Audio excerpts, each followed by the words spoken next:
My name is Mark Montford. I am the president of the Australian DeFi Association, and I also run a venture studio called Not Centralized, and we work in the blockchain and AI space. And to my left is a very esteemed colleague of mine, Michael Bacina. Please tell the good folks, for the folks that don't know who you are, which I'm sure it's very rare, but what is it that you do?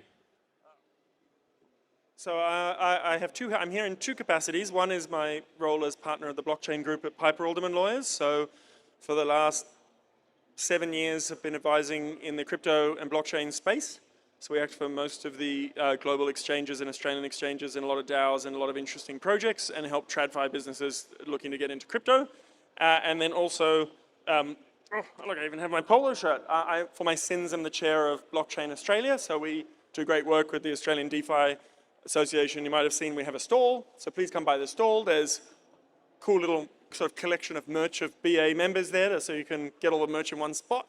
And under the Blockchain Australia, we have events and do advocacy to make sure that things like regulation are going in the right direction and bringing the industry together so we can speak as one voice together and make sure people are educated properly. Fantastic. I mean, the Australian DeFi Association, we run a collection of meetups, and we pride ourselves in following in the footsteps of the peak industry body, which is Blockchain Australia, and we do work quite closely together. We're here to talk about and break down what's happening in the regulatory space, because hands up here who knows that there is a consultation paper out on digital asset platforms. Have you guys, a few of you? Okay, fantastic. Put your hand down if you're already a lawyer. And there's a few that are not lawyers that actually put their hands up. But for the folks that don't know, Australia is going through a process of, there is a paper that was put out by Commonwealth Treasury, and it discusses how they propose to regulate digital asset platforms such as the ones that you see out here. But it's a consultation, so before we dive into it, and just letting you know, folks, we're going to get to audience questions as well, so this is going to be interactive. But before we get into it, at a high level, what does it mean for you? As a lawyer, how would you explain it to the lay person, like what to expect from this potential regulation? Well, who came along to my 12:45 session earlier? One of those guys could come up and explain. So the very short answer is, because we're going to likely go under the Corporations Act licensing clauses, which have been described as legislative porridge by the courts. So it's kind of like making a breakfast. It's going to be a little messy behind the scenes, but we hope to come out with something that'll be appetizing. And in terms of like the food references, where could this kind of stuff get messy? The devil is always in the details, but it could get messy in a number of areas. So I think everyone's in screaming agreement that custody is a great idea. If someone's in a position to mishandle your assets or your crypto or your money, they probably should have some kind of oversight or someone looking over their shoulder. Does anyone disagree with that principle? No one disagrees, that's great. So everyone's in screaming agreement. The industry has been pushing for custody rules to be in place, and most of the trouble of the last year would have been avoided by proper custody being in place for those centralized actors who did the wrong thing with other people's assets. And it's just, by the good grace of God and fortune that asset prices have gone up on mishandled assets. So Celsius, I think, is getting back 67. FTX customers are heading rapidly towards 100 cents in the dollar in the next year or two. So that's a small silver lining, but that doesn't take away that the assets never should have been mishandled to start with. It's ironic, right? The fact that things like FTX and Celsius and all that happened, and people look at it and they go, well, crypto failed. No, those things were centralized kinds of problems. It was bad actors. If we were actually using... So remember when, maybe some of the folks here would remember, but when we had all of the DAOs and DeFi Summer and all of the people that were wanting to get into the ICO kind of boom, for example, you had these promises, and they were just based on trust. There was promises that I would give you 20% if you did this piece of work, but they weren't written, those promises were not written into the smart contracts. If they were, it would have been so much harder to rug people. It's the irony that, we've got a technology that is much better at providing protection. Regulation, for me, is about providing protection. And I'm sure that everyone in this audience would want to have that protection over their assets. So regulation is good, and I think what we're going through right now, it's good that we codify it into law. But even if we codify it into law, just having rules and regulations and enforcement is separate. It's after the fact. I think we can do better with the technology to have enforcement be part of the technology, so we don't even fall into those issues. But let's get back to the regulation side of things. What happens now? We've got this consultation, 1st of December. So if anyone here wants to contribute, actually, you have a chance to do that. There's like 20 questions or so. You don't have to write a whole piece. You can contribute to Blockchain Australia. You can contribute to the Australian DeFi Association. All of our answers are going to Commonwealth Treasury. But when they all get that, what is the process that Treasury and the government go through? And how, where do we go before we get this into law? Well, adding to that as well, if you don't want to answer 20 questions, you can also just write your own submission and say, I'm involved in the industry in this way, and here's what I care about. Here's what I worry about. You could probably even write, I haven't read the consultation paper, but can you please do some laws that are going to have this kind of outcome? Because this is the pointy end of democracy, other than turning up for your democracy sausage on voting day. This is when you actually get heard. So people often go, oh, why bother saying things to the government? But if you don't, then people in the government say, well, no one cared, so we're going to do what we wanted to do. If you're actually heard, and the more submissions that go in, really important. So it's very important for industry bodies to put them in, but also for individuals to put them in as well. And it's generally useful for them all to be heading in the same direction, hence why we happily shill that custody is a really sensible, awesome idea. The proposed regulations go a little bit further than that in trying to bring in these non-financial products under ASIC's umbrella. And ASIC's never regulated non-financial products, but they're essentially looking to regulate where there's custody involving these non-financial products if they're on a blockchain and if they're over $1,500. So there's some questions about whether that really is tech neutral, and if that's a light touch and it's not going to be very expensive, might work wonderfully. If it's going to put barriers of expense, it might encourage people away from using the technology to stick with PDFs and things like that. Now, I did have a slide on our progress to date, and I'm dreadfully sorry it's a little bit small. The maestros at the back might be able to zoom it up to make it bigger. But one important thing to note is that we've had this journey from 2017 when ASIC put out Info 225 saying we're a bit worried that ICOs might be managed investment schemes. And this journey sort of traveled through the Senate inquiry and looking at custody for exchange-traded products, where ASIC nailed the custody and nailed the technology. Huge props and cred to them for getting all that right. Unfortunately, only, of the Senate recommendations, most of them are lying, still gathering dust. No traction on maybe making a new corporate entity for DAOs or anything like that. But having the token mapping was picked up. But through the Casper consultation and token mapping, there was a lot of suggestion that all crypto would be turned into financial products, which would have been, frankly, disastrous for the industry, because if you were running any kind of business and touching crypto, you would just run into problems immediately because of how strict the financial services laws are. So the Treasury consultation has taken the position of, while not saying crypto is not a financial product, certainly not saying it is, which I still would think is a significant progress, possibly, we don't know, but possibly informed, I'd speculate, by some decisions in the US where courts have said, guess what, these aren't financial products or securities in the US, and other problems that would come from trying to regulate technology and code, which is extraordinarily difficult to do. Those who are a bit older might remember in the early 90s, the US tried to sort of ban the export of encryption, leading to people to wear t-shirts with the encryption algorithm that said, I could go to jail for wearing this t-shirt, and pointing out the obvious folly of trying to stop code from being free. So that's tricky, but the process from here, to get back to the question on this time frame, covers it off a little bit, and I could jump to the end for the, sorry, we had a bunch of slides in case you wanted to talk to them. From here, I didn't have that slide in there. Go back. That might have been in my earlier slides. All right, I'll talk to the dates. So from here, we have Treasury will look at things, then we'll consider those responses. We're going to have draft legislation at some point, either next year, or if it doesn't make this session of Parliament, after the next election. And it's a very real possibility if something comes up, and there's always some kind of crises that come up which require the government's attention. If there's no crises, we've got a decent shot of it coming in this term of Parliament, and they're talking about a 12-month implementation period. So realistically, we're looking at sort of 2025, 2026 for it to actually be in force. and for digital currency exchanges to have that licensing. But there's two main concepts under it. There's a digital asset facility, which is just going to be the custody providers, is the shorthand. So the people you might recognize as custody providers now, your BitGo, your ZeroCap, your other folks who say, we hold on to the assets, we keep them safe, we've got auditors, we've got controls in place.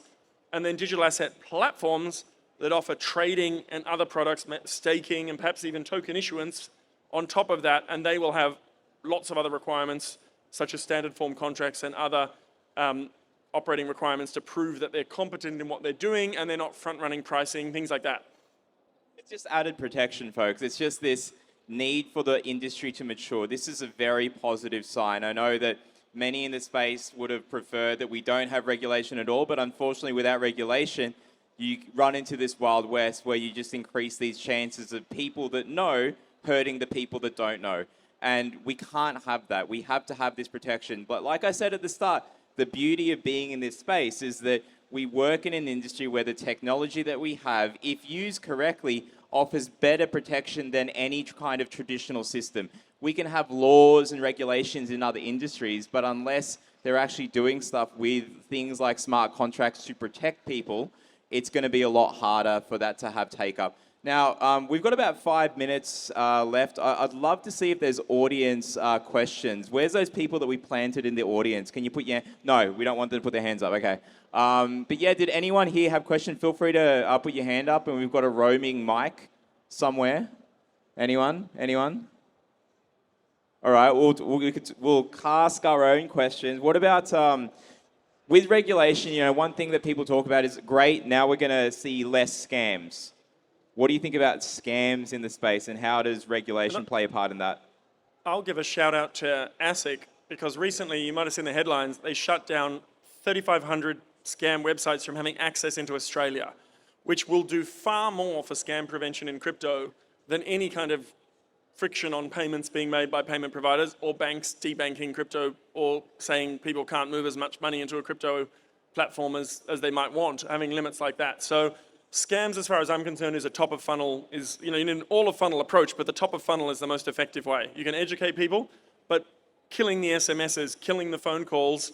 Put up your hand. Who's had a scam phone call in the last week? Yeah, everyone. I haven't had one today, and I feel lucky. But a lot of people I know don't answer unknown numbers anymore because it's so reliably a scam. Which is a really sad indictment on where the telecommunications system has landed. It's hard for them to work it out. But telecoms have a huge gatekeeper role to stop it. And ASIC's done an amazing job shutting down those websites. Because if someone wants to ring, and it really is older people, they want to ring your grandma or your mum or your dad, who goes, oh, I don't know. I've even had my mum call once and say, just checking in, I know you do this crypto stuff. Someone called about investing in Bitcoin. Is it a scam? And I said, full points, mum. You guessed it, but she still wanted to check because they sounded so legitimate. So cutting off the ability of someone to get on the phone and say, go to our website and see here and watch how you'll make guaranteed money. Look at these safe returns is a fantastic top of funnel prevention, and that filters through to stop scams. I was going to say, this is so timely as well because we're in the age of AI where deepfakes are getting more and more believable. I think I can still tell, but it'll pretty much get to that point. Because right now, they can take 30 seconds of this. Someone that might be recording or whatever can take 30 seconds of this. Although I must say that Australian voices still don't translate well with these AI tools. So it's a good thing. It makes me sound more English. It's my voice, but I sound like I'm still, living in London. But in any case, because it is harder, this is why it is much more important to have these protections come in. But yeah, please continue. Well, the other key point of licensing is right now with the DCE registration, for reasons that are best known to Austrac, but probably funding related, you can't go and look up whether or not CoinSpot are over there. You can't look up whether they're registered with Austrac on Austrac's website. You just can't. It's not there. So with licensing, you can. And I think there's a licensed CFD provider who's exhibiting today. You could look at the license number they've got, presumably at the bottom of their pull-up thing, pull out your phone, punch it into ASIC's professional search. Not the cleanest UX, but it's there. Or you can even punch it into Google, and it will then show up and say, yes, these people have a license from ASIC. You can see the ASIC website. That is very powerful, because at least it gives people the opportunity to filter out someone who says we're allowed to operate. If people know, only deal with licensed people, it's much easier to separate scammers and folks Now, but however, a lot of the scammers are operating and offering products which are already supposed to have licenses. So I'm not sure that's going to be a big help, but at least it's something that moves the dial a bit. And when you go to an Australian site, you know they're legitimate. So they're spending the money on having the controls to keep people safe and having custody right, as are the big international exchanges. But if they're competing against someone who isn't, who doesn't face that same cost burden, these other folks can try and undercut them. And that's an economic problem that most people don't think about. Scammers have a cost advantage because they don't have to meet compliance. It's really interesting. There's a lot of like things. I've seen documentaries on the scammers where they have. It's almost like a legitimate business. They have annual leave and holidays and all this kind of stuff. They have proper staffing because to them it is a business. But let's go back to Australia. Like Australia's been really great at regulation, and it's a double-edged sword because we didn't get hit by the GFC, the global financial crisis, for those that remember in the room, as badly as other countries did because we had strong regulation. The double-edged sword side is that because we've got that nature to us, we are less innovative. We're less likely to, jump into things and just see how it plays out and just, let's let them just do stuff and have a moratorium. We're not going to do anything there. Even when there was no regulation, we still saw ASIC, targeting different certain groups and whatnot to help us with protections. But given that we're so regulatory focused and strong, how do we counteract that and make sure that we don't stifle innovation, in your opinion? So that's a really hard one. But I think the first step, and under this consultation, it is suggested that if someone is custodying less than $1,500 worth of crypto per customer or less than 5 million in the aggregate, that they don't need a license and that it will be fine. So that's the mechanism that's proposed. And that concept is a great idea to say under a certain number. However, several people today have come up to me to say, isn't that number really rough because crypto's super volatile? So if you issued some NFTs and suddenly they went to the moon, you got to get a license. But then next week, they've collapsed in price. Oh, you don't need a license anymore. Were you a criminal for a week? Are you at risk of going to jail because you couldn't actually get a license in time? Were you supposed to pull the plug? It's really hard. So they'll just tokenize jail time. So if you're only on that for like 1/20th of it, no, we won't do that. But it is so subjective, and given that it's volatile. So I mean, I think it should be higher. So I think it should actually be at a good, solid level. As I joked in my 1245, wouldn't it be great if it was a fraction of the price of Bitcoin? So it would just adjust with the market, and that way if the market went up, you wouldn't have a problem, as long as your tokens were roughly in line with what was happening on the market. But having enough of a sandbox-style, low-value exemption, and ASIC has this in other areas like non-cash payment facilities or small MISs that are like little investment clubs. They recognize we don't want to crush these things. If you want to get together with 5 mates and have an investment club doing shares, you can. You're not going to need a license. But once you go over 20 and when you go over 50, there's tax issues. So some people have suggested 10,000 is a better number. It's an arbitrary number, but Treasury wants to know what people think the number should be. So if you have an idea what you think the number should be before someone has to go and get a license, make no mistake, it's not cheap to get a license. There's an expense to do it, there's a bunch of time, there's ongoing compliance costs, and it is ultimately paid for by the customer, which is fine. When you go see a doctor or a dentist or whatnot, you're comfortable that the dentist is not going to cause you more pain than they normally would because there's some rules sitting in the background and there's standards that apply, and that's why we have the reputation we have globally and we enjoy really high standards of living. So it's just about getting the balance right and letting startups and small businesses that want to dabble in the space be able to get there. But also corporates looking at it saying, enterprise, for example, if Qantas wants to issue flights or Virgin as tradable NFTs, so instead of paying Qantas a large amount for changing a flight at the last moment, you could sell your flight if you want to change it and try and buy a different one and have a market, and they just get a clip. It's a great idea, but if they have to go get a special license to do it, they won't do it. They'll say, we're not a financial services business. We have a credit card over there that does that. That doesn't make sense in ticketing. So we have to be very careful that kind of ticketing side of crypto that's hugely powerful doesn't run into problems of licensing that's going to be tricky. I think if people want to learn more, there's a lot of lawyers that will write about this kind of stuff. You guys have a great blog out there. Can you tell us can you tell the audience where to find that? Is there a QR code for you guys? I try not to shill that hard, cool. but I'm shilling for you because it's a great read. Like if you just want to understand when there is these things that change, the new legislation is proposed, there's things happening overseas that might affect us here.